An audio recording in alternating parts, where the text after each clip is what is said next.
In this episode of the Ultra Race Report, race teams register and mentally prepare for the 4th edition of the Badwater Salton Sea. Go!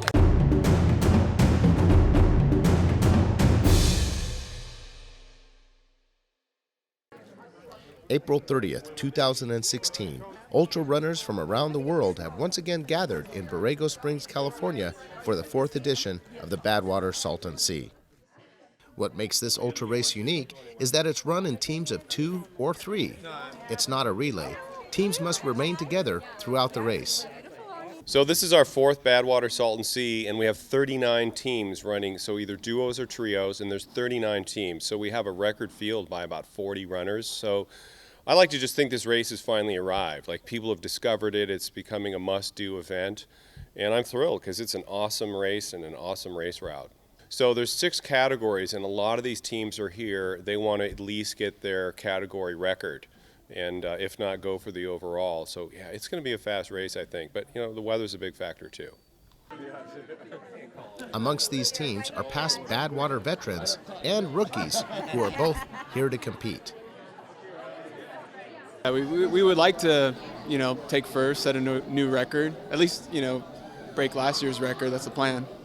Try to get over that hill without some cactus this time, for starters, and enjoy it. It's a fun race. It's going to be fun to do it with Oswaldo. We've never ran together, and it will be a fun race for that. Besides competing, teams get together for a variety of reasons: to support a cause, to run with friends, or just to complete the race. The Wingman Foundation, it's a veteran-run organization that helps families in the immediate aftermath of an aviation mishap.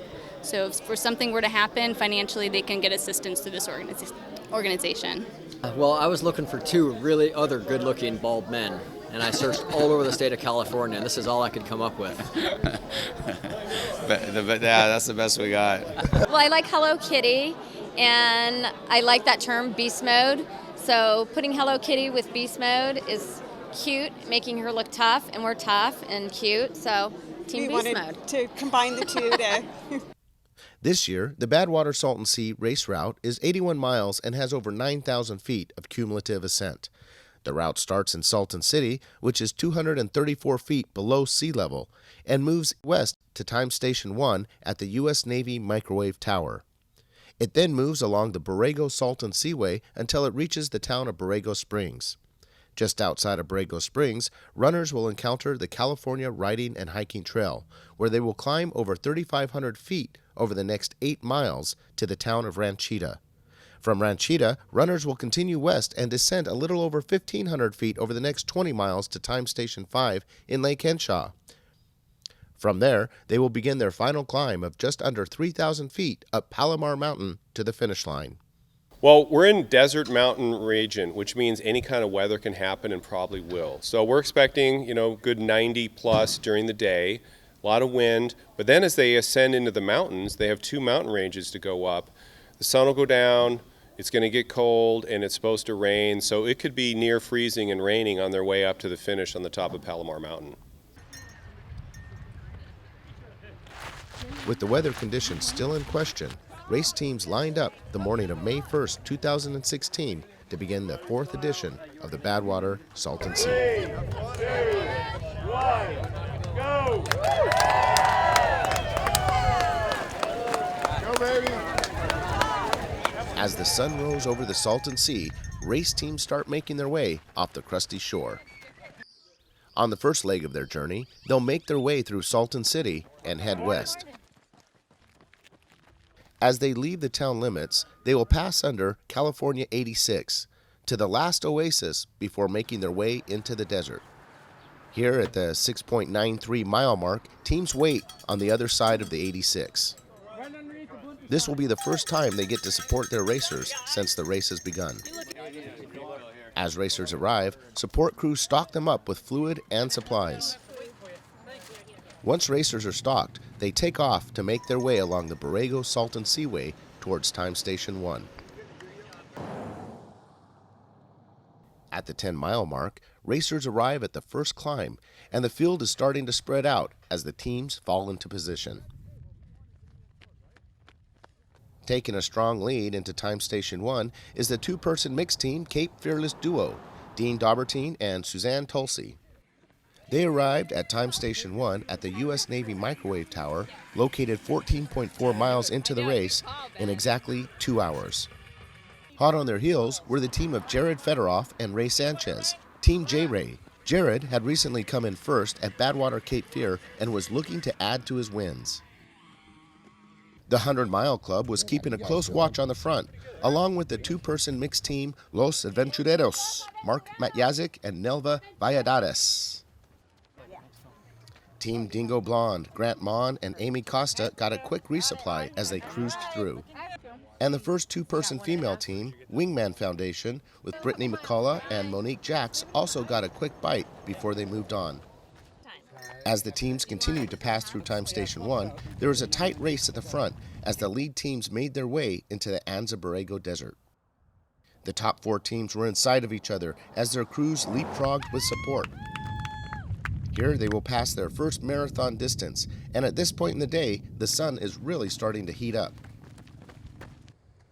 The frontrunners are still within sight of each other as the teams come out of the desert and into the town of Borrego Springs. Time Station 2 is set up at the lobby of the Borrego Springs Resort and the 35-mile mark. Prior to the time station, Team J-Ray passed the Cape Fearless Duo and came in first with a time of 5 hours and 7 minutes. The Cape Fearless Duo was not far behind. They got a quick resupply and headed back out, but at a slower pace with some stiff legs.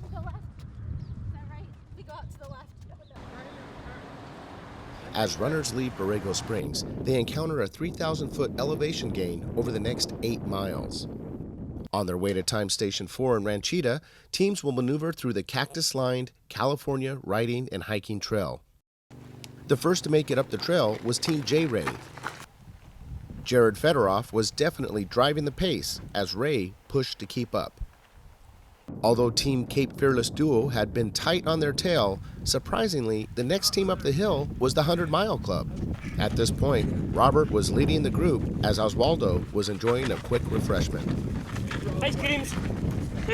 Holding the lead for the two-person mixed division was Team Dingo Blonde. Grant and Amy looked strong as the wind and weather started to pick up.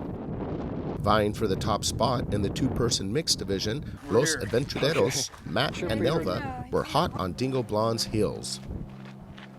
Fighting for the second spot in the two-person male division were Team Puerto Rico 150 and Team C Squared. After completing 40 miles of running, many racers welcomed the change of pace to climbing mode. Falling back in the field, the Cape Fearless Duo suffered what Dean described as a little cramp attack.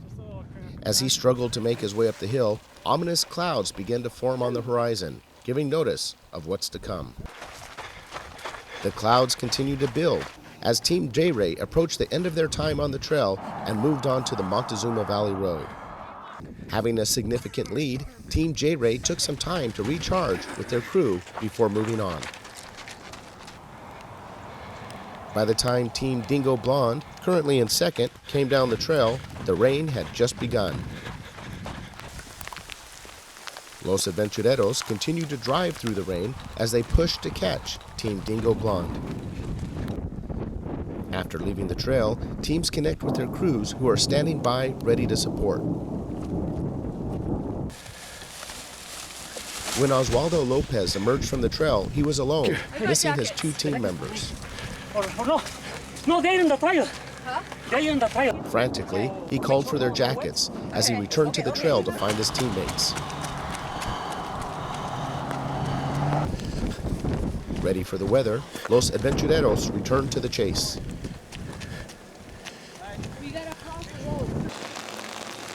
By this time, teams were arriving in Ranchita, and the rain was really coming down. Soaked teams found whatever cover possible to get out of the weather. The lead two-person female teams sweated out, and the Wingman Foundation emerged from the trail as the weather was beginning to clear. They were within sight of each other as they both pulled into the time station at Ranchita to dry off and resupply. Before long, they were ready to go and got their obligatory shot with the ranchetti before hitting the road.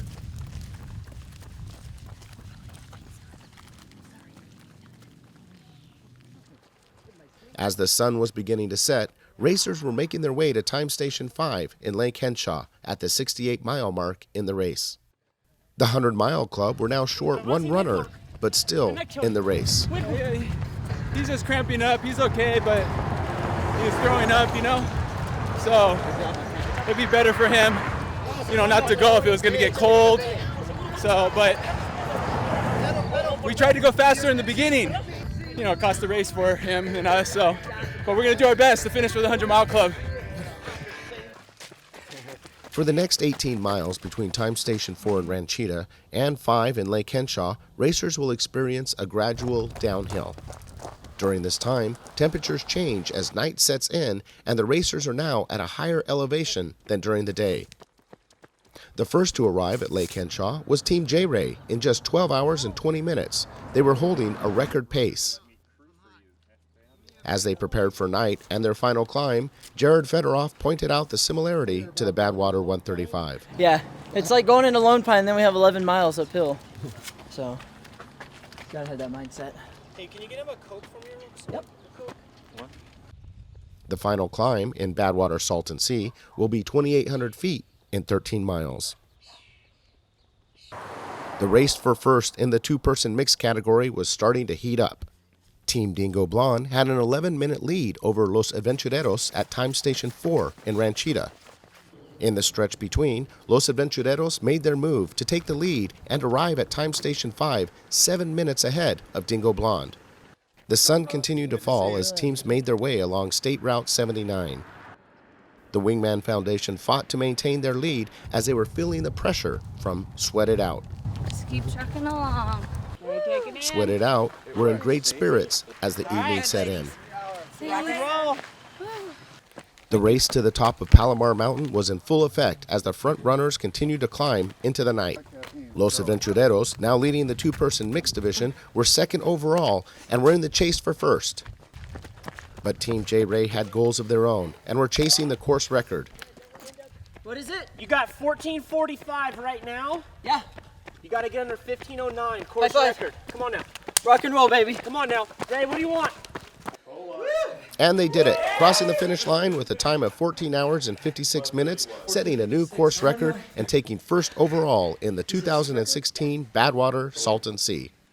Jared, having won the Badwater Cape Fear, now has his eyes set on Badwater 135. You won Cape Fear this year? Yeah. Oh, so you can get all three, man? Yeah. Oh, very good. We'll go for Badwater. He got the big old brick on his shoulder But now. Keith has got to crew me for me to win Badwater. Yeah, no.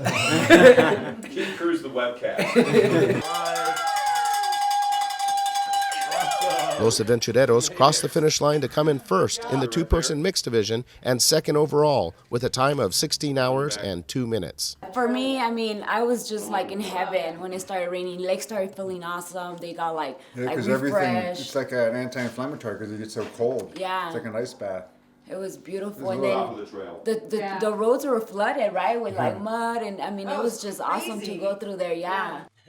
Next to cross the finish line were the 100-mile club in 16 hours and 17 minutes. Although one runner short, they are officially unranked. Coming in third overall was Team C Squared, Dan Cichelli and Beto Campos, with a time of 17 hours and 21 minutes. For the three-person teams, Whiskey Tango Foxtrot takes first with a time of 18 hours and 46 minutes. And coming in first for the two-person women's category is the Wingman Foundation with a time of 18 hours and 55 minutes. Thank you, folks, for joining Adventure Corps and Ultra Racing Network for the 4th edition of the Badwater Salton Sea. Congratulations to all the racers who crossed the finish line, and we'll see you next year.